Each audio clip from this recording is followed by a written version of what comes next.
Swali linakuja ni kwamba hii sasa inakuwa ni kama double standard, kwamba kuna baadhi ya vilabu fulani vikifanya inaonekana ni kawaida, lakini vilabu vingine vikifanya labda vya madaraja ya kati inakuwa ni issue nyingine, maamuzi yanatolewa tena kwa haraka sana. Ndio maana nimekuambia katika hivyo vilabu unaona vya kawaida hakuna watu ambao wenye nguvu wanavisupport kutokea nje.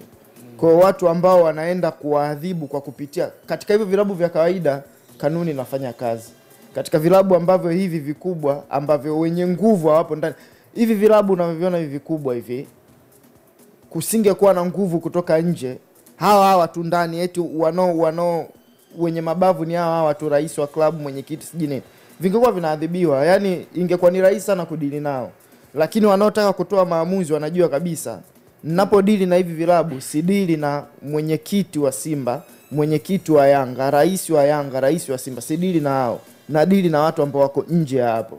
Na mtu anakuwa anaogopa kufanya maamuzi kwa sababu anamwangalia yule mtu ambaye kati ya powerful watu katika hii nchi, anaogopa kufanya maamuzi kwa sababu anajua tu sio kwamba career yake inakuwa matatani, yani tu hata lifestyle yake yote kiujumla inakuwa matatani, na anajua kabisa mimi hapa siwezi kuwa katika hiki kiti ambacho naongozea mpira. Watu wanaonyeshia vidole sasa hivi bodi ya ligi ama sijui shirikisho.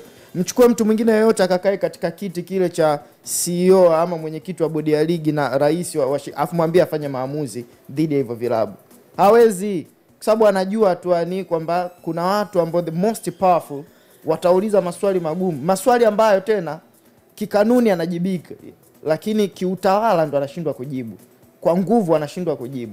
Kwa kama nchi tumesha normalize, yani hivyo vitu vimekuwa kawaida mno, kwamba ni mpira wetu unaamuliwa most na watu ambao ni powerful wenye interest zao.